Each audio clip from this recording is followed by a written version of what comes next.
Et cette créativité en général, c'est dans le football de base qu'elle se développe, ou avant même, dans la rue, ainsi de suite. Est-ce que toi, tu as constaté un petit peu ce manque de créativité par rapport à avant, quand tu as commencé, du moins quand je dis avant, quand tu as débuté en tant qu'éducateur? Quand j'ai débuté en tant que joueur, Ouais. on était des joueurs de... Même en Suisse, hein, parce qu'on peut dire ce qu'on veut, en Suisse, il y a la rue.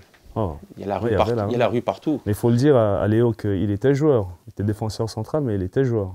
J'étais joueur et puis j'allais tous les...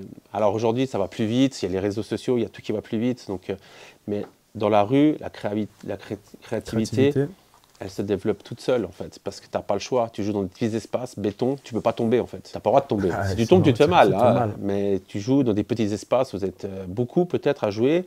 Et dans la rue, bah, c'était celui qui gagnait qui restait sur le terrain, donc il y avait un peu plus de tension, il n'y a pas d'arbitre.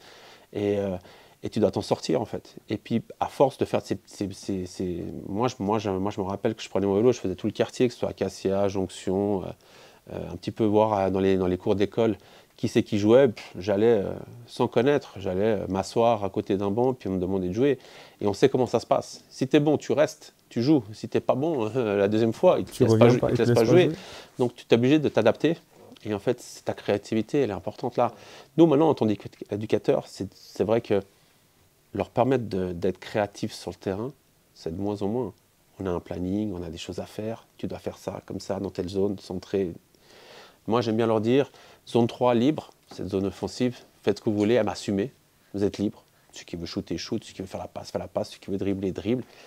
Mais ce n'est pas de la créativité. La créativité, à l'entraînement, elle est dure, parce qu'on a des entraînements qui sont structurés. Mais est-ce que c'est un choix, c'est pas un choix... C'est un choix technique. C'est pas une question de choix, c'est vrai que. Par rapport à la philosophie du club ou c'est une philosophie du canton ou fédéral?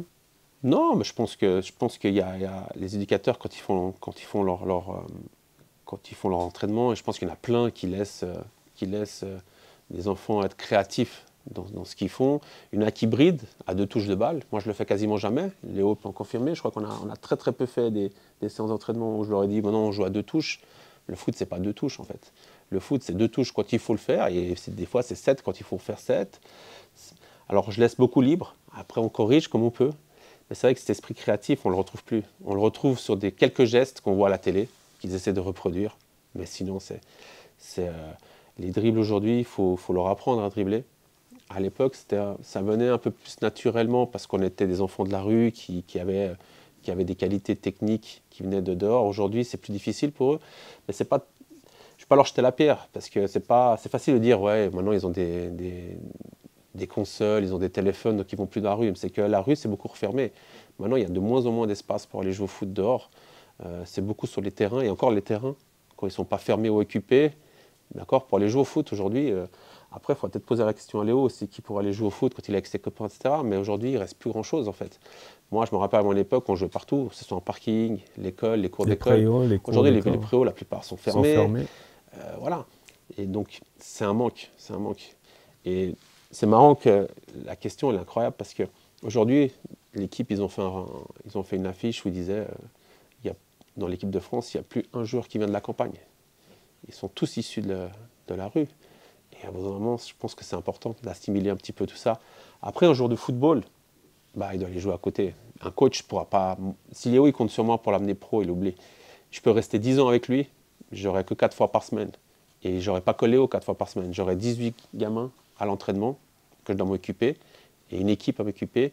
Et donc lui, il doit aussi, s'il a des rêves, aller à côté, travailler sur ses qualités et puis connaître aussi un petit peu ses défauts et puis peut-être les corriger, essayer, tu vois. Et c'est dur. Hein. La rue, elle permet aussi, du moins ce football de rue, il permet aussi d'affirmer, de développer son caractère, sa personnalité, sa prise d'initiative.